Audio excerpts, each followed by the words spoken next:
কৃষ্ণ ভক্তায় তদে ভক্তায় নমো নমঃ। নমো ইয়ং বিষ্ণু পদায় কৃষ্ণ পৃষ্ঠায় ভূতলে শ্রীমতে জয় পতাকা স্বামিনীতি নামিনে। নমো আচার্য পদায় নিতাই কৃপা প্রদায়িনে গুরু কথা ধামোদয় নগর গ্রাম তারিণে। নমো ইয়ং বিষ্ণু পদায় কৃষ্ণ পৃষ্ঠায় ভূতলে শ্রীমতে ভক্তি বেদান্ত স্বামিনীতি নামিনে। নমস্তে সরস্বতী দেবে গৌরবাণী প্রচারিণে নির্বিশেষ শূন্যবাদী পাশ্চাত্য দেশ তারিণে। জয় শ্রী কৃষ্ণ চৈতন্য প্রভু নিত্যানন্দ শ্রী অদ্বৈত গদাধর শ্রীবাসাদি শ্রী গৌর ভক্ত বৃন্দ। হরে কৃষ্ণ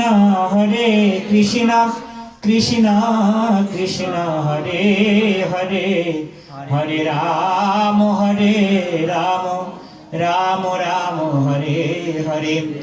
ওম নমো ভগবতে বাসুদেবায় ওম নমো ভগবতে বাসুদেবায় ওম নমো ভগবতে বাসুদেবায়।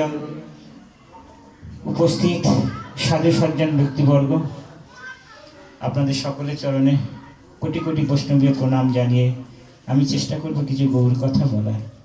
আজকের শুরুটা খুব সুন্দর হয়েছে, মানে গীতার কথা দিয়ে প্রভুজি শুরু করেছেন, তারপরে প্রভুজি গীতার উপরেই বক্তব্য রেখেছেন। মূল বিষয় যেটা শুরু করেছেন যে তত্ত্ব, হ্যাঁ, তত্ত্বগতভাবে ভগবানকে জানা, তথ্যগতভাবে না, ইনফরমেশন আর থিওরি, তাই না? যেমন কোনো কিছু বই পড়লে জ্ঞান অর্জন হয়, জ্ঞানটা যতদিন না আপনার প্র্যাকটিক্যালে অর্থাৎ উপলব্ধিগত আসবে ততদিন সেটা বিজ্ঞান হবে না, জ্ঞান জ্ঞানই থেকে যাবে। তা ভক্তিবাদী আর যুক্তিবাদী দুই ধরনের ব্যক্তি আছেন। যারা যুক্তিবাদী তারা সব কিছু যুক্তি দিয়ে বিচার করে, তার মানে সব তথ্যের উপর ভিত্তি করে। যেমন প্রভুজি বললেন যে মিষ্টি, চিনি মিষ্টি, রসগোল্লা মিষ্টি আমরা সবাই চাই, কিন্তু কে কতটা মিষ্টি সেটা আমরা সারা জীবন ধরে যদি বই পড়ে যাই তথাপি বলতে পারবো না চিনি কত পার্সেন্ট মিষ্টি আর রসগোল্লা কত পার্সেন্ট মিষ্টি, বলতে পারবো কি? কিন্তু যখন আপনি রসগোল্লা সেবা করবেন আর চিনি সেবা করবেন তখনই কিন্তু আপনি বুঝতে পারবেন যে চিনি চেয়ে রসগোল্লা মিষ্টি বেশি। যখন সেটা সেবা হলো তখন সেটা কিন্তু যুক্তিবাদী আর থাকলো না, একদম পুরো ল্যাবরেটরি পরীক্ষা হয়ে গেল, মানে একদম জীবনের সঙ্গে প্র্যাকটিক্যাল হয়ে গেল। তার মানে ওটা আপনার বিজ্ঞানে পরিণত হয়ে গেল। ভগবত ভক্তি ঠিক সেই রকম। গীতার কথা আপনারা সবাই শুনছেন, সবাই জানেন, হরিনাম সবাই শোনেন, সবাই জানেন, হ্যাঁ, কম বেশি। কিন্তু সেই ভক্তিবাদটাকে নিজেদের জীবনে যখন কেউ আচরণের মাধ্যমে গ্রহণ করছে না তখন এই জানাটা জানাই রইল, জ্ঞানটা জ্ঞানই থাকলো, সেটা আর কোনোদিন বিজ্ঞানে পরিণত হলো না। ওই জন্য যুক্তিবাদী যারা আছে এদেরকে বলা হয় নির্বিশেষবাদী, তারা সব কিছু যুক্তি দিয়ে বিচার বিবেচনা করে। আর যারা ভক্তিবাদী, যারা ভক্ত, তারা অত যুক্তির তোয়াক্কা করে না।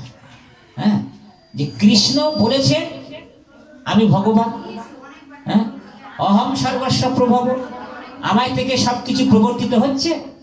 তাই এই যে বাক্যটা যারা ভক্তিবাদী তারা জীবনে বিশ্বাস করে নিয়েছে যে কৃষ্ণই ভগবান, কলিযুগের মহাপ্রভুই ভগবান, এবং ভগবান যা বলেছেন আমরা সেটা আমাদের জীবনের সঙ্গে গ্রহণ করব। ভগবান গীতায় বলেছেন আমার ভক্ত হও মনমনা ভব, তোমার মনটাকে আমাকে দাও, মদ ভক্ত আমার ভক্ত হও, মদ যাজি আমাকে তোমরা পুজো করো, অর্চন করো, অনুশীলন করো, আর মাং নমস্কুরু, আমাকে তোমরা নমস্কার করো। তাহলে যারা ভক্তিবাদী তারা এই কর্মগুলো সবই করে, করে না? সব করে। কেন না? তারা প্র্যাকটিক্যালি বিশ্বাস করে নিয়েছে কৃষ্ণ ভগবান, চৈতন্য মহাপ্রভু ভগবান। আর যারা যুক্তিবাদী তারা যুক্তি দেখায় কৃষ্ণ ভগবান কোথায় প্রমাণ আছে? ভগবান যদি হয় ভগবানকে দেখা যায় না কেন? ভগবানকে যে তোমরা খেতে দাও, ভগবান কি খায়? যা দাও তাই তো ফিরিয়ে নিয়ে চলে আসে। এই যে বিভিন্ন যুক্তি, এরা নির্বিশেষবাদী। এরা ভগবানকে মানে, কিন্তু ভগবানের যে সাকার রূপ আছে সেটাকে এরা স্বীকার করে না। সেই জন্য গতিরও তফাৎ আছে। হ্যাঁ, যেমন নির্বিশেষবাদীদের গতি কি?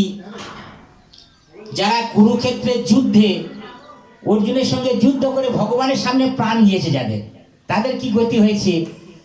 আবার পুতনা রাক্ষসী ভগবানকে কালকুট বিষ স্তনে মিশিয়ে ভগবানকে সেবা দিতেছিল, তার কি গতি হয়েছে? সবাই কিন্তু ভগবানের সঙ্গ পেয়ে মরেছে। হ্যাঁ, তাহলে ভগবানের সঙ্গ পেয়ে মরলে সকলের গতি কি একরকম হবে? সেটা আমরা একটু বিচার বিবেচনা করব। হ্যাঁ, মা বলছে না হবে। হ্যাঁ, যুক্তি কি আছে? ভাগবতমে যুক্তি দিচ্ছেন। প্রথমে বলি, শিশুপাল, দন্তবক্র, রাবণ, কুম্ভকর্ণ যারা ভগবানের শত্রু, যারা ভগবানকে শত্রু রূপে সবসময় চিন্তা করেছে, তারা কিন্তু সবসময় স্মরণ করছে ভগবানকে। হ্যাঁ, কিভাবে স্মরণ করছে? ভয়ে। রাবণ সবসময় ভগবানকে চিন্তা করছে, এক্ষুনি মনে হয় কৃষ্ণ আসবে, এসে আমাকে মনে হয় সংহার করবে। এই যে তিনি বলেছিলেন তোমাকে বধি বেজে গোকুলে বাড়ি বেসে, মানে খেতে শুতে হাঁটতে চলতে সবসময় কৃষ্ণকে স্মরণ করছে, কিন্তু স্মরণটা হচ্ছে তার ভাবটা কেমন? কৃষ্ণকে শত্রু ভাবে তাকে স্মরণ করছে। হ্যাঁ, তাহলে কৃষ্ণকে শত্রু ভাবে স্মরণ করছে। এইরকম আপনার শিশুপাল, ইন্দ্রপ্রস্থে সভা চলছে, সেখানে সমস্ত রাজারা এসছে বিভিন্ন দেশে থেকে। শিশুপাল এ ভগবানের শত্রু ছিল, এ সবসময় ভগবান কৃষ্ণকে গালিগালাজ করছে। হ্যাঁ, ভালো করে শুনো, গালিগালাজ করছে। কৃষ্ণ ভগবান, ও তো গোয়ালার ছেলে, ও তো মাঠে গিয়ে গরু চড়ায়, ও আর ভগবান হলে কি করে? এই যে নানাভাবে কৃষ্ণকে নিন্দা করছে। আর পাশে বসেছিল ভীম। ভীম তো ছটফট করছে, আর সখা কৃষ্ণের দিকে তাকাচ্ছে। কৃষ্ণ যদি একবার অনুমতি দেয় তাহলে এক্ষুনি শিশুপালের দেহ থেকে মাথাটা আলাদা করে দেবে। কিন্তু কৃষ্ণ শিশুপালের মায়ের কাছে প্রতিজ্ঞা করেছিল শিশুপালের 101টা অপরাধ ক্ষমা করে দেবে, 100টা অপরাধ ক্ষমা করে দেবে। অপরাধ যখন 101টা হয়ে যাবে তখন আর ক্ষমা করবে না। এবারে কৃষ্ণ শুধু গুনে যাচ্ছে, শিশুপাল গালিগালাজ দিয়ে যাচ্ছে, অপরাধ করছে, আর ভগবান শুধু গুনে যাচ্ছে। আর কৃষ্ণ শুধু ইশারা করছে ভীমের দিকে, এখন নয়, এখন নয়, এখন নয়। করতে করতে করতে করতে অপরাধ যখন 100টা হয়ে গেল, তারপরেও যখন শিশুপাল ক্ষান্ত হচ্ছে না, তখন ভগবান কৃষ্ণ সুদর্শনকে আহ্বান করলেন। সুদর্শন এলো, সুদর্শন এসে শিশুপালের দেহ থেকে মাথাটা, এবার যখন প্রচন্ড বেগে সেই সুদর্শন চক্রটা এলো, আর ভগবান চক্র ধরে থাকে তো, যে সুদর্শন চক্র লেগে ভগবান কৃষ্ণের এই যে কনিষ্ঠা আঙ্গুলি এটা কেটে গেছে। কেটে গেলে সেখান থেকে ক্ষতস্থান থেকে রক্ত বেরোচ্ছে। এইটা কেউ দেখতে পায়নি, একজন দেখতে পেয়েছিল। কে বলুন তো? সেটা দেখতে পেয়েছিল দ্রৌপদী পাঞ্চালী। তিনি রাজবেশে রাজরানী হয়েছিলেন। সঙ্গে সঙ্গে গিয়ে দ্রৌপদী তার এই রাজরানীর শাড়ির অঞ্চলটা কেটে কৃষ্ণের ক্ষতস্থানে ভালো করে জড়িয়ে দিয়েছিল। তখনই কৃষ্ণ দ্রৌপদীর কাছে বলেছিল, পাঞ্চালী, তুমি শুধু বসন দিয়ে আমাকে বাঁধলে না, তোমার প্রেম দিয়ে আমাকে বাঁধলে। তুমি যে আমাকে এক টুকরো বস্ত্র দিলে, এর বিনিময়ে যে তুমি কত বস্ত্র পাবে সেটা নিয়েও তুমি শেষ করতে পারবে। তা ভগবান দেয়নি। যখন প্রকাশ্য রাজসভায় গুরুজনদের সামনে নারীর অপমান করছে দুর্বৃত্ত দুঃশাসন, সেখানে তো সবাই ছিল। পিতামহ ভীষ্মদেব ছিলেন, দ্রৌপদীর পঞ্চ স্বামী ছিল যারা পৃথিবীর মধ্যে সর্বশ্রেষ্ঠ যোদ্ধা, তাদের সামনে তাদের স্ত্রীকে অপমান করছেন। দ্রৌপদী প্রথম ভেবেছিল আমার 5 জন স্বামী আছে, এরা আমাকে রক্ষা করবে। পেরেছিল মা রক্ষা করতে? এই লীলাগুলো ভালো করে শ্রবণ করবে, উপলব্ধি করতে হবে যে কৃষ্ণ কতটা করুণা হয়। 5 জন স্বামী পারেনি, তারা মাথা নিচু করে দাঁড়িয়েছিল। পিতামহ ভীষ্মদেব, যিনি পাণ্ডবদের অতি প্রিয়, পাণ্ডবদেরকে খুব স্নেহ করতেন, কিন্তু কৌরবদের অন্যে তিনি লালন পালন হচ্ছিলেন। তাই পিতামহ ভীষ্মদেব তিনি চোখের সামনে অন্যায় দেখছে, কিন্তু প্রতিবাদ করতে পারছে না। কেন না? কৌরবদের পাপীদের অন্ন খাচ্ছে, তাই তিনি পাণ্ডবদের হয়ে কথা বলতে পারল না। দ্রৌপদী দেখছে যে এত বড় অন্যায় হচ্ছে, কেউ কোনো প্রতিবাদ করছে না। তখন দ্রৌপদী মনে মনে ভাবলো, আমার গায়ে তো শক্তি আছে, আমিও চেষ্টা করে দেখি, কাপড়টা ধরে আছে, কিন্তু কিছুতেই রক্ষা করতে পারলো না। যখন সবাই অবহেলা করলো, কেউ রক্ষা করতে এগিয়ে আসছে না, তখন এই বিপদভঞ্জন মধুসূদন, হে বিপদভঞ্জন মধুসূদন গোবিন্দ, তুমি একবারে কৃপা করো। তুমি আমাকে বলেছিলে না এক টুকরো বস্ত্রের জন্য তুমি কত বস্ত্র নেবে? হে বিপদভঞ্জন মধুসূদন, প্রকাশ্য রাজসভায় রজস্বালা নারীকে অপমান করছে, আপনি কৃপা করে নারীর সম্মানে রক্ষা করুন। ভগবান সেই সময় সেবা পেতে বসছিল, সবে সেবা পেতে বসেছে, তখন দ্রৌপদী চিৎকার করছে। ভগবান তখন সেবার অন্ন রেখে তিনি বস্ত্র যোগান দিয়েছিলেন। তাহলে সেই দ্রৌপদী, ভগবান তাকে রক্ষা করেছে। তাহলে শিশুপাল যখন 101টা অপরাধ করলো, সুদর্শন চক্র এসে তার দেহ থেকে মাথাটা আলাদা করে দিল। সঙ্গে সঙ্গে শিশুপাল কৃষ্ণকে দেখতে দেখতে মৃত্যুবরণ করলো। দেখুন, কৃষ্ণের হাতে মৃত্যু হলো, কৃষ্ণকে দর্শন করতে করতে মৃত্যু হলো, কিন্তু তার গতি কি হলো? যেহেতু তার ভাবটা ছিল সে কৃষ্ণকে শত্রু রূপে ভেবেছে, তাই তার মধ্যে কৃষ্ণ প্রেম জাগরিত হয়নি। বোঝা গেল? কৃষ্ণকে দর্শন করেছে, কিন্তু তার ভাবটা ছিল কৃষ্ণের শত্রু। এই শত্রু ভাব ছিল বলে তার মধ্যে কৃষ্ণ প্রেম জাগরিত হয়নি। সেই জন্য শিশুপাল আদি যারা অসুর ছিল, তাদের মৃত্যুর পর ভগবানের দেহ থেকে একটা জ্যোতি নির্গত হয়েছিল। শিশুপালের দেহ থেকে একটা জ্যোতি নির্গত হয়েছিল। সেই শিশুপালের দেহের জ্যোতি ভগবানের দেহের সঙ্গে মিশে গিয়েছিল। তাই শিশুপালের দেহ ভগবানের এই যে দেহ নির্গত রশ্মির সঙ্গে মিশিয়ে গিয়েছিল, অর্থাৎ সাযুজ্য মুক্তি লাভ হয়েছিল। কিন্তু তার গোলক বৈকুণ্ঠ ধামও প্রাপ্তি হয়নি, গোলক বৃন্দাবন ধামও প্রাপ্তি হয়নি। বোঝা গেল গতিটা কি হলো? তাই কৃষ্ণ যেমন নিত্য, কৃষ্ণ ভক্ত তেমনি নিত্য।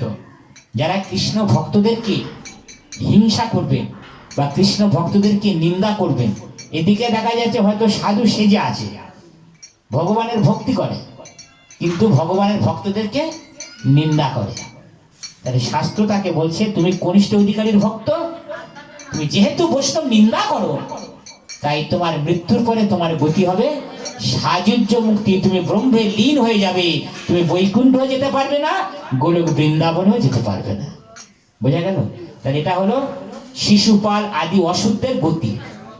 এবারে দেখুন, কুরুক্ষেত্রের যুদ্ধে অনেকে প্রাণ ত্যাগ করেছিল, অর্জুনের হাতে মৃত্যু হয়েছে। হ্যাঁ, অনেক যোদ্ধারা প্রাণ ত্যাগ করেছিল, তাদের কি গতি হয়েছে? না, তারা কৃষ্ণকে শত্রুও ভাবেনি, মিত্রও ভাবেনি। বোঝা গেল? হ্যাঁ, আলোচনাটা একটু গভীর আলোচনা আছে, একটু বুঝতে পারো। কৃষ্ণকে শত্রুও ভাবেনি, বন্ধুও ভাবেনি। তাহলে এই শত্রু আর বন্ধু এর মাঝখানে একটা ভাব আছে, সেটাকে বলে তটস্থ ভাব। তারা সেই তটস্থ ভাবে অর্জুনের সঙ্গে যুদ্ধ করতে করতে আর কৃষ্ণকে দর্শন করতে করতে তাদের মৃত্যু হয়ে গেছিল। বোঝা গেল? তাদের কি গতি হলো? না, যেহেতু তাদের ভাবটা ছিল কৃষ্ণ আমার শত্রুও নয়, কৃষ্ণ আমার বন্ধুও নয়, হ্যাঁ, তার ততটা ভাব ছিল, অর্থাৎ সে শত্রু হতে পারে আবার বন্ধুও হতে পারে।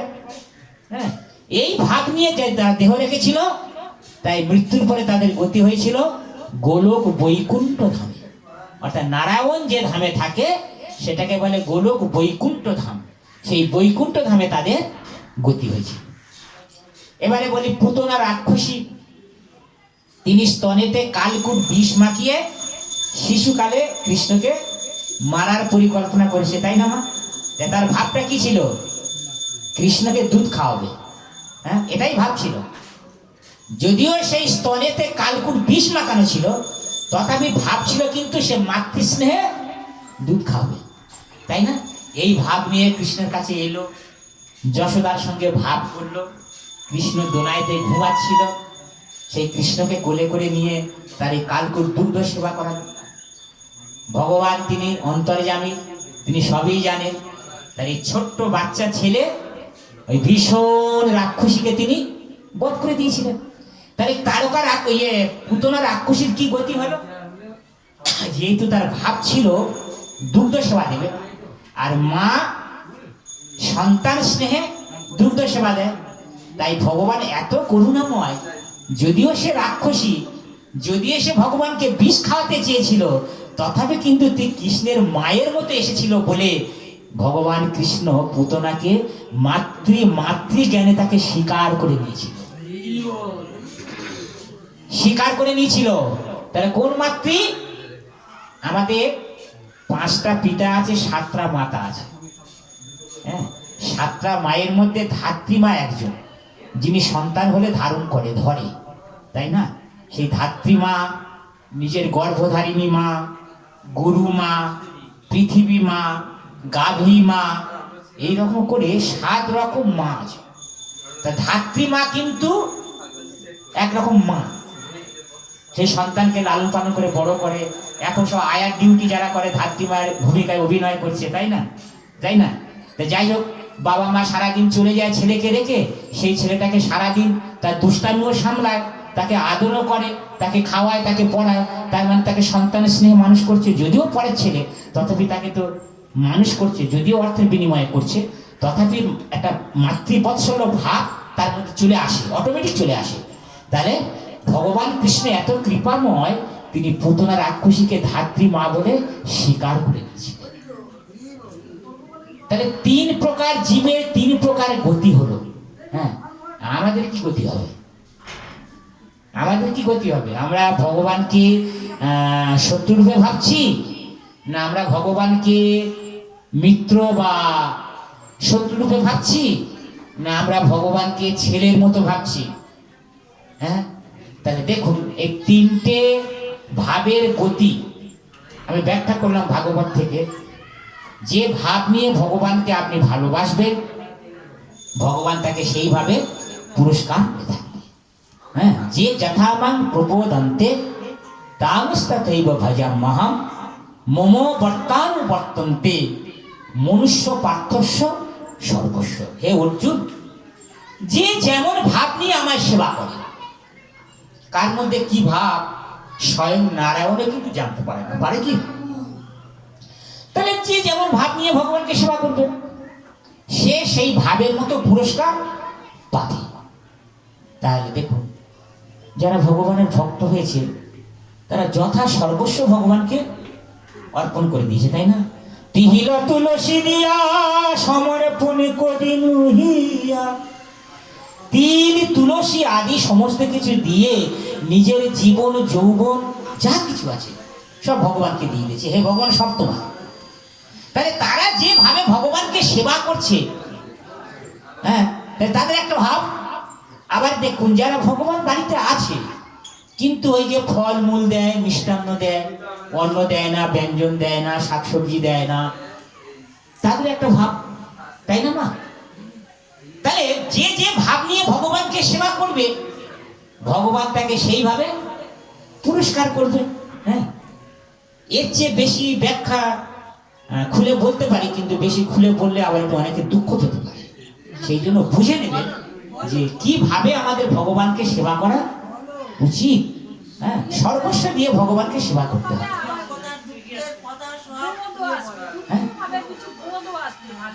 আপনি ভগবানকে যদি ভাবেন ভগবান জগতের মালিক, আমি মালিক না, আমি তার দাস, এই যে ভাব, জীব কৃষ্ণের দাস, এই বিশ্বাস করলে তো আর দুঃখ নাই। তাহলে আপনি যখন কৃষ্ণের দাস ভেবে ভগবানকে সেবা করবেন, তাহলে আমি যখন দাস, কৃষ্ণ আমার মালিক, তাই তো? তাহলে দাসের উচিত কি? সেবার মাধ্যমে মালিককে সন্তুষ্টি বিধান করা। যত ভালো করে মালিককে সেবা করা যাবে, মালিক তত তার সেবকের প্রতি খুশি হবে, তাই না? তাহলে দেখুন, মালিক আছে মন্দিরে, মালিক খাচ্ছে বাতাসা, চিনি, নকুলদানা, আর আমি তার সেবক, আমি তার দাস, আমি দেখা যাচ্ছে অনেক ধরনের শাক সবজি ব্যঞ্জন করে সেবা করছি। তাহলে মালিক খাচ্ছে শুকনো খাবার, আমি খাচ্ছি রসালো খাবার। হ্যাঁ, মালিককে, ভগবান মালিককে ঘরে এনেছি কেন? আমার ঘরের কল্যাণের জন্য, তাই কিনা? আপনারা যে যাকে পুজো করুন না কেন, লক্ষ্মীনারায়ণকে পুজো করুন, রাধা কৃষ্ণকে পুজো করুন, নিতাই গৌরকে পুজো করুন, পুজো করার পিছনে উদ্দেশ্যটা আমার মঙ্গল হবে, হ্যাঁ কিনা? সেই মঙ্গলের উদ্দেশ্য তো আমার সন্তান সন্ততির ভালো হবে, আমার স্বামী আমার স্ত্রীর কল্যাণ হবে, জগৎবাসী সকলের কল্যাণ হবে, সেই উদ্দেশ্য তো। তাহলে যাকে কল্যাণের জন্য গৃহে এনেছি, তা যে সর্ব উৎকৃষ্ট ব্যক্তি, তার সেবাটা উৎকৃষ্ট হওয়া উচিত না উচিত নয়? হ্যাঁ, যিনি উৎকৃষ্ট ব্যক্তি তার সেবাটাও তো উৎকৃষ্ট হওয়া দরকার। তাহলে উৎকৃষ্ট ব্যক্তিকে আমি যদি নিকৃষ্ট সেবা দিই, তিনি কি খুশি হবে? উদাহরণস্বরূপ দিচ্ছি, মনে করুন আপনার বাবা আপনার বাড়িতে এসেছে, মেয়ের বাড়ি বাবা এসেছে, তাহলে বাবা কত আদরে, তাই না? এখন দেখা যাচ্ছে বাবা এলো বটে, আর বাবাকে ঘরে রেখে বাবাকে বলবে তুমি চিড়ে আর বাতাসা খাও, আর আমি এদিকে রান্নাঘরে ভালো করে শাকসবজি তৈরি করে সেবা পাচ্ছি। তা বলুন, বাবা দুঃখ পাবে না আনন্দ পাবে? দুঃখ পাবে। কেন দুঃখ পাবে? বলে হায় রে, মেয়ের বাড়ি থেকে না মেয়ে আমাকে দিল চিড়ে আর বাতাসা, শুকনো খাবার দিল, আর ওদিকে মেয়ে জামাই নাতি নাতনি তারা আনন্দ করে কত সেবা পাচ্ছে। ভগবান কৃষ্ণ সেই রকম, তাকে সেই রকম ভাবতে হবে যে তিনি আমার বাবা, বা তিনি আমার স্বামী, বা তিনি আমার ছেলে, বা তিনি আমার সখা, তিনি আমার বন্ধু। তাহলে সেই ভাব যদি আমাদের মধ্যে আসে, ফিলিংস, প্র্যাকটিক্যালটা যদি আসে, অর্থাৎ যুক্তিবাদী নয় ভক্তিবাদীর ভাব যদি শরীরের মধ্যে আসে, তখন কিন্তু নিজে যেটা পাবো সেটা বাবাকে দিয়েই পাবো। হ্যাঁ, বাবা জগতের মালিক, যা কিছু সম্পদ তার, আমার কিছু নেই, কেবল আমাকে রেখেছে রক্ষা করার জন্য, পাহারা দেওয়ার জন্য, তাই না? এখন আবার পাহারা দেওয়ার জন্য সব বাড়িতে কুকুর পোষে, কুকুর নিচে পাহারা দেয়, মালিকরা উপরে ঘুমায়। হ্যাঁ, তাহলে আমরা হলাম পাহারাদার, আমরা ভগবানের কুত্তা হতে পারবো? ভগবানের কুত্তা হয়ে যদি আমরা পাহারা দিতে পারি, তাহলে ভগবান কিন্তু সর্ব বিপদ থেকে আমাদের রক্ষা করবে। আমরা কোথায় কুত্তা? আমরা লোককে কুত্তা ভাবি, নিজেকে মালিক ভাবি। এই যে ভাবার যে পার্থক্য, সেইটা নিয়ে বিষয়টা শুরু হয়েছিল।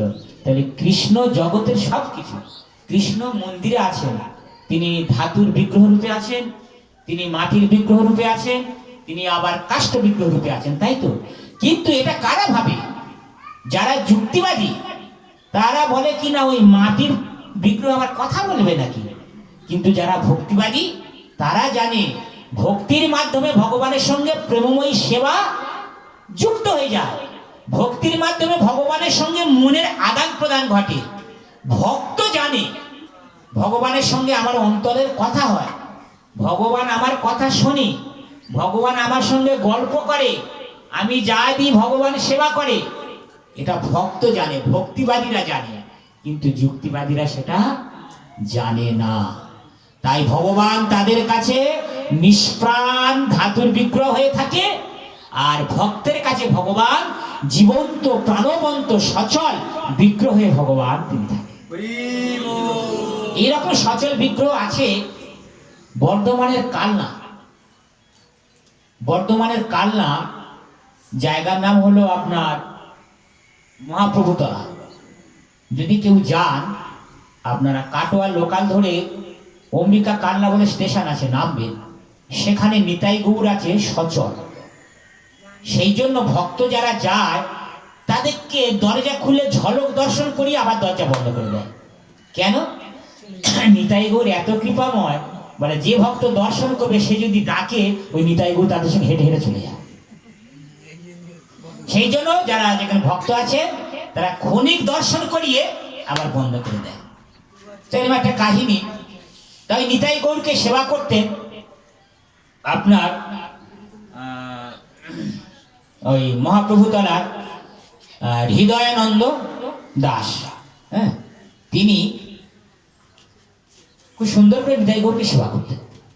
তো একবার মহাপ্রভু আর নিত্যানন্দ এরা দুই ভাই গেছে সেবা পেতে, ওখানে মন্দিরের কাছে সেবা পেতে।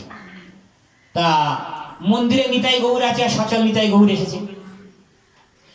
তা সেবা টেবা হয়ে গেছে। সেবা হয়ে যাওয়ার পরে ওই হৃদয়ানন্দ উনি একটু নিতাই গৌরকে এগিয়ে দিতে, যারা সচল নিতাই গৌর তাদেরকে এগিয়ে দিতে এসেছে। হ্যাঁ, তাই সচল নিতাই গৌর এগিয়ে আছে, আর মন্দিরে যে অচল নিতাই গৌর ছিল, এখন সেবা পাওয়ার পরে এই যে সচল নিতাই গৌর তারা গিয়ে মন্দিরে দাঁড়িয়েছে, আর অচল নিতাই গৌর তারা হেঁটে বাইরে চলে এসেছে। ঠিক আছে, এখন এগিয়ে দিতে যাচ্ছে হৃদয়ানন্দ। এখন নিতাই গৌরকে বলছে, প্রভু আপনারা কিছুদিন এখানে থেকে যান না প্রভু, বড় ইচ্ছা আপনাদের সেবা করবো। তা নিতাই গৌর বলে, আমি তো আছি তোমার কাছে। বলছে এই তো চলে যাচ্ছে। বলে আরে মন্দিরে তো নিতাই গৌর আছে। বলছে প্রভু ও তো অচল, ও তো হাঁটতে পারে না, আর আপনারা সচল, আপনারা আমার সঙ্গে কথা বলবেন, আমার সঙ্গে হাঁটবেন, আমার সঙ্গে গল্প করবেন। বলে তাই? বলে হ্যাঁ। তাহলে দেখো পিছন দিকে দেখো, দেখছেন মন্দিরে যে নিতাই গৌর ছিল তারা হেঁটে হেঁটে আসছে। তারা বলে দেখো অচল, দেখো নিতাই গৌর হেঁটে হেঁটে আসছে। আর যাদের সঙ্গে গল্প করছিল এরা তখন গিয়ে মন্দিরে দাঁড়িয়েছে। তো ওরা হেঁটে হেঁটে আসছে। তো যে সচল নিতাই গৌর আসছে, তাদেরকে বলছে আপনারা কিছুদিন এখানে থেকে যান, আমরা আপনাকে সেবা করব। বলে আছি তো তোমার মন্দিরে। বলে কই? বলে দেখো তো অচল, যে তোমরা হেঁটে হেঁটে আসছো, তোমরা সচল। ঠিক আছে, আবার তাকাও। আবার মন্দিরে তাকাচ্ছে, ওরাও হেঁটে হেঁটে আসছে। মানে বৈষ্ণব দর্শনে অচল বলে কিছু নেই, সবই সচল। মানে যাকে দেখছে সে হেঁটে আসছে, যাকে দেখছে সে হেঁটে আসছে। তখন হৃদয়ানন্দ তার অপরাধটা বুঝতে পেরেছেন, প্রভু আমি আপনাদেরকে মাটির বিগ্রহ ভেবে বড় অপরাধ করেছি। তাই ভক্ত ভক্তির মাধ্যমে ভগবানের যে প্রাণ আছে, ভগবান যে হাঁটে, সেটা ভক্ত জানতে পারে। হ্যাঁ, তাই এইরকম বৃন্দাবনে এক মাতাজি, এই মায়ের মতো একজন বয়স্ক মাতাজি, উনি গোপাল সেবা করে। হরিবল, একটু এগিয়ে গিয়ে আসুন, সামনে অনেক জায়গা আছে। হরে কৃষ্ণ, হরিবল, হরে কৃষ্ণ। সবাই বলুন, সবাই বলুন আরো জোরে, হরে কৃষ্ণ, হরে কৃষ্ণ, কৃষ্ণ কৃষ্ণ, হরে হরে, হরে রাম, হরে রাম, রাম রাম, হরে হরে। আর একটা লীলা শুনুন। বৃন্দাবনে একজন মাতাজি, এই মায়ের মতো বয়স্ক মাতাজি, উনি গোপাল সেবা করেন। সারা জীবন গোপালকে সেবা করে এসেছে। ভালো কৃষ্ণ। এবার গোপালের জ্বর হলে, গোপালের সর্দি হলে, গোপালের কাশি হলে মা বুঝতে পারে, কিন্তু বাড়ির অন্যরা, তার ছেলে আছে, বৌমা আছে বা নাতি নাতনি আছে, তারা বুঝতে পারে না। এখন একদিন কি করেছে, যে প্রতিটা একাদশীতে ভগবানকে অভিষেক করায়, ভগবানকে স্নান করায়। ঠিক আছে, তা একদিন ওই অভিষেক করাতে করাতে, স্নান করাতে করাতে মায়ের শরীরটা একটু খারাপ ছিল, হাত থেকে গোপালটা পড়ে গেছে। যেই হাত থেকে গোপালটা পড়ে গেছে, তখন মা খুব কাঁদছে। বলে ও বাবা, ছেলেকে ডাকছে, ও বাবা তাড়াতাড়ি আয় রে, আমার গোপালের কোথায় লেগেছে, অনেক দূর থেকে পড়ে গিয়েছে, হাতে লেগেছে কি কোমরে লেগেছে, তুই তাড়াতাড়ি গিয়ে ডাক্তার দেখে নে। এখন ছেলে আধুনিক শিক্ষিত, মায়ের উপরে রেগেও যাচ্ছে, বলতেও পারছে না কিছু। মানে মায়ের এই হলো একটা ব্যাপার, একটা মাটির গোপালকে নিয়ে সে না হাত থেকে পড়ে গিয়েছে, তা মাটির গোপালটা কি লাগবে না মাটির গোপালের কোথাও ব্যথা হবে? তখন মা খুব কান্নাকাটি করে, বাবা রে যা, বাবা যা, আমার শরীর খারাপ, তুই একটা ডাক্তার দেখে নিয়ে আমার গোপালকে একটু চিকিৎসা করে। মায়ের বাক্য তো হাজারের অনিচ্ছা সত্ত্বেও গিয়েছে, ডাক্তার দেখে নিয়েছে। এখন ডাক্তারের কাছে গিয়ে বলেছে, ও ডাক্তার বাবু তো আমার বাড়ি চলো। বলে কেন? বলে আমার মা গোপালকে সেবা করছিল, সেবা করতে করতে হাত থেকে পড়ে গিয়েছে, পড়ে গিয়ে গোপালের কোথায় লেগেছে বলছে, একটু আপনি চিকিৎসা করবেন চলুন। সে ডাক্তার, তিনিও আধুনিক শিক্ষিত, বলে তোমার মায়ের আর খেয়ে দেয়ে কাজ নেই, মাটির মূর্তি তার কোথাও লাগে নাকি, তার কি প্রাণ আছে? বলছে আপনি চলুন, আপনার ভিজিট আমি দেবো, আমার মাকে সান্ত্বনা করার জন্য দেখা চলে আসবে। তাই ডাক্তার এলো। ডাক্তার এসে সেই যে গোপাল মূর্তি, এই যে টেথোস্কোপ দিয়ে দেখে না যে জীবনটা চলছে কিনা, চলছে কিনা, সেই ডাক্তার যখন এই টেথোস্কোপটা দিয়ে গোপালের বুকে চেপে ধরেছে, গোপাল দম ফেলছে, আর এই টেথোস্কোপটা আপ ডাউন করছে। ডাক্তার তো দেখছে আর অবাক হয়ে যেতে, বলে কি সর্বনাশ, মাটির মূর্তির মধ্যে প্রাণ, মাটির মূর্তির মধ্যে চেতনা। তখন তিনি সেই ডাক্তার ছেলেটাকে বলছে, তোমার মা সাক্ষাৎ ভগবানকে বাড়িতে রেখেছে বাবা, আমরা ভুল করেছি, তুমি তোমার মাকে বলো, তুমি তোমার মাকে বলো। এই বলে ডাক্তার তিনি চিকিৎসা করে চলে গেলেন। যে সাক্ষাৎ ভগবান, তাহলে দেখুন এই যে ভক্তের যে ভাব, তার প্রমাণটা হলো কি, ডাক্তার যদি না টেথোস্কোপ দিয়ে পরীক্ষা করত, তার মনেও কিন্তু বিশ্বাস আসতো না যে মাটির মূর্তির মধ্যে প্রাণ আসে। সেই জন্য বৈষ্ণব জগতে জড় বলে কিছু নেই, সব চেতন। এই আধুনিক বিজ্ঞানীরা তারা পরীক্ষা নিরীক্ষার মাধ্যমে, ওই যে বললাম যে তথ্যগতভাবে প্রমাণ করেছে যে ইট কাঠ পাথরে চলতে পারে না, এরা হলো জড়, আর যারা চলতে পারে তারা হলো চেতন। কিন্তু ভক্ত প্রহ্লাদ তিনি প্রমাণ করে দিয়েছিলেন যে গম্বুজের মধ্য থেকে ভগবানেরও আবির্ভাব ঘটে। তাহলে এরকম শাস্ত্রে প্রচুর প্রমাণ আছে যে চেতন বস্তু সবই, জড় বলে কিছু নেই। আপনি যদি কাউকে জড় ভাবেন, সে জড়। যে ভক্তরা ভগবানের সেবা করছে না, যে মানুষগুলো ভগবানের সেবা করছে না, ঠিক আছে, ভগবানের কথা শুনলে যাদের রাগ হয়, যাদের কানে বজ্রাঘাতের মতো লাগে, ভাগবতমে তারা বলছে তারা হলো বৃক্ষের শরীরের মতো দাঁড়িয়ে আছে। বলে তাদের চোখ থাকতেও তারা অন্ধ, তাদের হাত পা আছে কিন্তু হাত পা দিয়ে ভগবানকে সেবা করছে না, হাত পা দিয়ে ভগবানের ধামে যায় না, কর্ণ দিয়ে ভগবানের কথা শোনে না, জিহ্বা দিয়ে ভগবানের প্রসাদে সেবা করে না, মুখ দিয়ে ভগবানের কথা বলে না। তা তারা মানুষ হলেও তারা বৃক্ষের মতো জীবন যাপন করছে। তাহলে বলুন, মানব শরীর পেয়ে কি লাভ? কতগুলো কথা আছে, খুব যুক্তিবাদী কথা, মানে ভক্তি জগতে। নয়ন পেয়ে কি লাভ? যদি নয়ন দিয়ে ভগবানকে না দর্শন করলাম। মুখ পেয়ে কি লাভ? যদি মুখ দিয়ে গীতার কথা না বললাম, ভাগবতের কথা না বললাম। কান পেয়ে কি লাভ? যদি ভগবানের কথা না শুনলাম। এই হাত পা পেয়ে কি লাভ? যদি ভগবানের মন্দিরে গিয়ে ভগবানকে নমস্কার না করলাম। এই দেহ পেয়ে কি লাভ? যদি সাধু সঙ্গে কোলাকুলি না করলাম, সাধুর দেহের সঙ্গে যদি নিজের দেহটার সঙ্গ না করলাম, কি লাভ আছে? কোনো লাভ, কোনো লাভ। ভালো করে কথাগুলো চিন্তা করি। আমি যখন গত কার্তিক মাসে এই বাড়িতে আসি, তখন ওই মা আপনার পাশে বসে আছেন, ওনার বাড়িতে অনুষ্ঠান করার জন্য কত করে করেছিল সাধুকে। আমি ওনাকে বলেছিলাম, আপনারা বৈষ্ণবীয় প্রোগ্রাম করেন, আপনাকে কীর্তন দিতে হবে। আপনি সাধুদের দিয়ে নামহট্ট প্রোগ্রাম করুন। সাধুদের দিয়ে নামহট্ট প্রোগ্রাম করলে হৃদয়টা, চেতনাটা জাগরিত হবে। কীর্তন দেওয়ার উদ্দেশ্যটা কি? সারা জীবন তো জড়জাগতিক মানসিক দিয়ে কীর্তন শুনলেন, কি লাভটা হলো? পাষাণে হৃদয় গলেছে কি? গলেনি। কিন্তু সাধুদের মুখে হরিনাম শুনলে, সাধুরা ভগবানের অন্তর্নিহিত কথা বলে, সেটা আত্মকল্যাণ হবে, আপনার গৃহের কল্যাণ হবে, আপনার সকলের কল্যাণ হবে। আমি সেই কথা মা আর বাবাকে বলেছিলাম। ওরা পরবর্তীকালে আমার সঙ্গে কোনো যোগাযোগই করেনি। যাই হোক, ওরা যাই করুন না কেন, সবই ওটা আমাদের ব্যক্তিগত ব্যাপার। কিন্তু আমরা সবসময় মানুষকে সৎ পরামর্শ দিই। বিদুর, বিদুর কে বলুন তো? ধৃতরাষ্ট্র ভাই, পাণ্ডু, ধৃতরাষ্ট্র আর বিদুর ভাই ভাই। কিন্তু ভাই ভাইয়ের মধ্যে তফাৎ রয়ে গেছে। বিদুর দাসীপুত্র বলে তাকে কোনোদিন রাজসিংহাসনে মর্যাদা দেয়নি। বিদুর দাসীপুত্র বলে তাকে কোনোদিন রাজপুত্র বলে মর্যাদা দেয়নি। ওই ধৃতরাষ্ট্র এত বড় বদমাস। তিনি শুধু অন্ধ নয়, তিনি পুত্রস্নেহ অন্ধ হয়ে গিয়েছিলেন। তা বিদুর 35 বছর সারা তীর্থ ভ্রমণ করে করে করে করে, মানে কুরুক্ষেত্র যুদ্ধ শুরু হওয়ার আগে ভগবান কৃষ্ণ নিজে দূত হয়ে গিয়েছিল দুর্যোধনের কাছে, যে ওরা 5 ভাই, ওদের 5টা গ্রাম দিয়ে দাও, ওরা সন্তুষ্ট হবে, বেশি কিছু ওরা চায় না। কিন্তু ওরা তো শরীর, ওরা তো উত্তরাধিকার সূত্রে সবকিছু অর্ধেক পাবে, পাবে না মা? কিন্তু ওরা 5টা গ্রাম মাত্র চেয়েছে। তাতে করে দাম্ভিক দুর্যোধন কি বলেছিল? বিনা যুদ্ধে নাহি দেব সূচ অগ্র মেদিনী। একটা সূচের ডগাইতে যতটুকু মাটি উঠবে ততটুকু মাটি বিনা যুদ্ধে দেবে না। এটা কম অহংকারের কথা?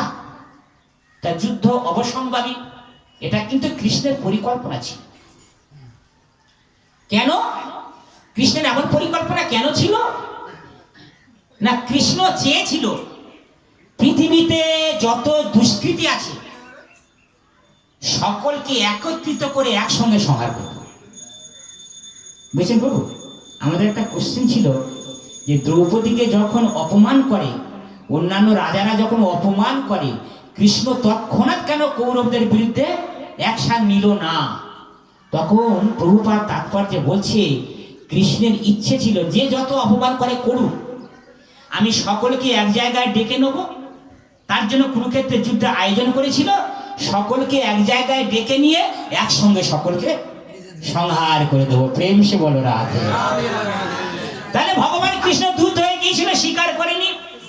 বিদুর তার দাদা ধৃতরাষ্ট্রকে অনেক করে বুঝিয়েছিল, দাদা যুদ্ধ করতে যেও না, যুদ্ধ করা মানে রক্তক্ষয়, যুদ্ধ করা মানে কিছু মানুষের প্রাণহানি। এই যুদ্ধ করলে অনেক স্ত্রী তার স্বামী হারা হবে, অনেক ছেলে মেয়ে তাদের বাবা হারা হবে, তা যুদ্ধ দাদা যেও না। ধৃতরাষ্ট্রের কথা শোনেনি। দাদা, পাণ্ডবরা কিন্তু ধার্মিক, কৃষ্ণ হলো ধর্মের প্রতীক, কৃষ্ণ স্বয়ং ওদের সহায়। সারা পৃথিবীর অন্যান্য রাজারা পাণ্ডবদেরকে কি করছে? সাপোর্ট করছে, সহযোগিতা করছে।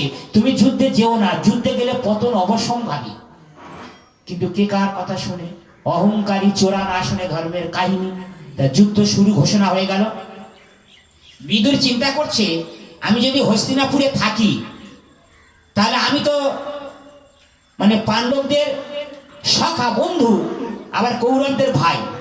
হ্যাঁ, আমি যদি কৌরবদের হয়ে যদি সাপোর্ট না করি তাহলে ওরা আমাকে বহিষ্কার করবে, আবার যদি পাণ্ডবদের হয়ে সাপোর্ট না করি তাহলে আমি ধর্মের হাত থেকে বিচ্যুত হয়ে যাব। তাই বিদুর কি করলেন? যুদ্ধ শুরু হওয়ার আগে তীর্থ ভ্রমণে বেরিয়ে পড়লেন। তীর্থ ভ্রমণ করছে 35 বছর ধরে। এদিকে যুদ্ধ হয়ে গেল, 18 দিন যুদ্ধ হয়ে গেল, সব পতন হয়ে গেল, যদু বংশ ধ্বংস হয়ে গেল। এবারে ঘুরতে ঘুরতে প্রভাস তীর্থে এসে তিনি মৈত্রী ঋষির কাছে শুনলেন যে যদু বংশ ধ্বংস হয়ে গেছে। তাই যদু বংশ যেহেতু ধ্বংস হয়ে গেছে, তাহলে কৃষ্ণেরও ধ্বংস হয়ে গেছে, কারণ কৃষ্ণে যদু বংশে জন্মেছে। তাই বিদুর খুব দুঃখিত হলেন।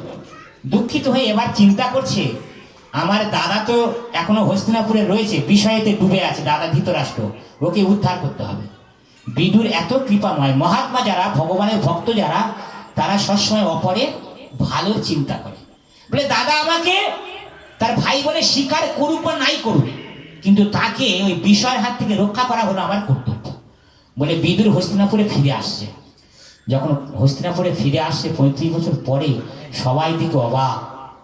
এলো যুধিষ্ঠির, ভীম, অর্জুন, নকুল, সহদেব খুব যত্ন করলো যে কাকা ফিরে এসেছে। এইবার কাকার কাছে প্রশ্ন করছে, কাকা তুমি এতদিন কোথায়, কিভাবে ছিলে? তখন বিদুর সব কথা বলেছে, কিন্তু কৃষ্ণ যে অপ্রকট হয়ে গেছেন সেটা কিন্তু পাণ্ডবদের বলেনি। কেন কেন বলেনি? না, পাণ্ডবরা ছিল কৃষ্ণের অতীব প্রিয়। কৃষ্ণের এই যে অপ্রকট কথা যদি পাণ্ডবরা শোনে, তারাও খুব দুঃখিত হয়ে যাবে, মূর্ছিত হয়ে যাবে, সেই জন্য বলেনি। তাই বিদুর দাদা ধৃতরাষ্ট্রকে উদ্দেশ্যে বলছে, এবার এরকম ভক্তদের নিয়ে তিনি ভাগবত কথা বলছেন। হস্তিনাপুরে ভক্তদের নিয়ে হরি কথা বলছেন, ভগবানের কথা বলছেন। তখন দাদা ধৃতরাষ্ট্রের উদ্দেশ্যে বলছে, তোমার লজ্জা করে না কুকুরের মতো ভীমের হাতে খেতে? হ্যাঁ, তুমি না একদিন পাণ্ডবদেরকে যদুগৃহে পুড়িয়ে মারার চেষ্টা করেছিলে? তুমি না একদিন পাণ্ডবদেরকে বিষ খাইয়ে মারার চেষ্টা করেছিলে? আর যুদ্ধের পরে যখন তোমার সব চলে গিয়েছে, এখন তুমি সেই পাণ্ডবদের কাছে কুকুরের মতো বসে বসে সেবা পাচ্ছ, তোমার লজ্জা করে না? তা যিনি ভগবানের ভক্ত, তিনি কঠিন কঠিন কড়া কড়া শব্দ বলে কি করে? আপাত দৃষ্টিতে মনে হতে পারে বৈষ্ণবের কড়া কথা কেন বলবে, বৈষ্ণব তো নমনীয়। কড়া কথা বলার কারণটা হলো, বিদুর বুঝতে পেরেছে দাদাকে যদি কড়া কড়া ভাষায় কথা না বলি ও বিষয়ের হাত থেকে রক্ষা পাবে না, ও ঘর থেকে বাইরে বেরোবে না। তাই ওকে কড়া কড়া ভাষায় কথা বলছে, এক্ষুনি তুমি ঘর থেকে বেরিয়ে যাও যদি নিজে কল্যাণ চাও। হ্যাঁ, তা ধৃতরাষ্ট্র মনে মনে ভাবছে যে আমার ছোট ভাই, সে ধার্মিক, সে আমাকে এমন করে কড়া কড়া ভাষায় বলছে, বলে তুমি না অন্ধ। আচ্ছা ধৃতরাষ্ট্র অন্ধ সেটা কে না জানে? অন্ধকে অন্ধ বলে রাগ হয় না ভালো লাগে? রাগ হয়। বিদুর জানে দাদা অন্ধ, তারপরেও বলছে তুমি না অন্ধ, এরকম কড়া কড়া ভাষায় বলে তাকে যাতে করে ঘর থেকে বেরিয়ে যায় সেই জন্য বলছে। তারপরে একদিন ভোরের বেলা ধৃতরাষ্ট্র, গান্ধারী তারা সবকিছু ত্যাগ করে, হস্তিনাপুর ত্যাগ করে তারা বেরিয়ে পড়লেন। কোথায় না, তারা যাচ্ছে দ্বারকার উদ্দেশ্যে। আর পিছনে পিছনে বিদুর গেলেন, দ্বারকায় গেলেন। দ্বারকায় গিয়ে ধৃতরাষ্ট্র আর গান্ধারী পাশাপাশি বসে ভগবানের ধ্যানে বসেছে। বিষয়ে মহাচন্ড ছিল তো, তাই না? বিষয়, বৈভব, রাজবাড়ি, এই যেমন প্রত্যেকের এখন তো বিষয় তাই না আছে, তা ধ্যানে বসেছে। বিদুর তার দাদাকে শুদ্ধ বৈষ্ণবে পরিণত করতে পারেনি। কেন না, ধৃতরাষ্ট্র সারা জীবন পাণ্ডবদেরকে হিংসা করেছে। যদিও জীবনের শেষ মুহূর্তে এসে ভগবানের ধ্যানে বসেছে, কিন্তু সারা জীবন বৈষ্ণবদের হিংসা করেছে বলে বিদুর তার দাদাকে শুদ্ধ বৈষ্ণবে পরিণত করতে সক্ষম হননি, পারেনি। তাই ধ্যানে বসার পরে গান্ধারী, বিদুর, গান্ধারী আর ধৃতরাষ্ট্র দুজনে ভগবানের ধ্যানে বসেছে। ভগবানের চিন্তা করতে করতে, ভগবানের স্মরণ করতে করতে একটা সময় ভগবানের কৃপায় গোলক বৈকুণ্ঠ থেকে পুষ্কর রথ চলে এলো। ধৃতরাষ্ট্র, গান্ধারী তারা এই স্থূল দেহটা ত্যাগ করে সূক্ষ্ম শরীর নিয়ে তারা গোলক বৈকুণ্ঠ ধামে চলে গেল। তাই দেখুন, এটা কোনোদিন মনে ভাববেন না। অনেকে বলে যে বাবা আমি মাছ খাচ্ছি, মাংস খাচ্ছি, গলায় তুলসীর মালা পড়লে পাপ হবে না? এখানে মালার স্টল আছে, যাদের গলায় মালা নেই অবিলম্বে পড়ে। তুলসীর মালা গলায় থাকলে পাপ থেকে রক্ষা পাবে। অনেকে প্রকাশ্য বলে বাবা মিথ্যে কথা বলতে পারবো না তুলসীর মালা পড়লে। আমি বলছি মিথ্যে কথা বলবেন কেন? কি আপনার মিথ্যে কথার জন্য যদি কারোর প্রাণ বাঁচে আপনি মিথ্যে কথা বলবেন, তাহলে সেটা কিন্তু পাপ হবে না। আর আপনি আপনার নিজের স্বার্থে মিথ্যে কথা বলবেন, অন্যের ক্ষতি হবে, তাহলে সেই মিথ্যে কথা বলবেন না। তুলসী এত শক্তিশালী, তুলসীর মালা দেহের মধ্যে থাকলে কোনোদিন বজ্রাঘাতে মৃত্যু হবে না, কোনোদিন অকাল মৃত্যু হবে না। আর তুলসী কৃষ্ণ প্রেয়সী, তুলসীকে শরীরের মধ্যে ধারণ করলে শরীর পবিত্র হবে, শরীর কল্যাণ হবে, শরীরটা শুদ্ধ হবে। তাই যাদের গলাতে তুলসীর মালা নিয়ে অবিলম্বে গলায় পড়ে নিন। দরকারে দুটো মালা কিনে ঝুলে নিয়ে লম্বা করে জামার মধ্যে, শাড়ির মধ্যে রেখে দিন, কোনো অসুবিধা নেই। কিন্তু আপনি হিন্দু, এটা মাথায় রাখবেন, তুলসীকে ধারণ করা আপনাদের প্রত্যেকেরই কর্তব্য। কি ছেলে কি মেয়ে সকলা তুলসীর মালা ধারণ করুন। আর আপনারা ভগবানকে সেবা করুন, হরে কৃষ্ণ নাম জপ করা শুরু করুন। জপ মালা আছে, জপ ব্যাগ আছে, নিয়ে জপ করা শুরু করুন। ঠিক আছে? কি খাচ্ছেন এই মুহূর্তে আপনাদের ভাবতে হবে না, আপনি কি করছেন সেইটা ভাবুন।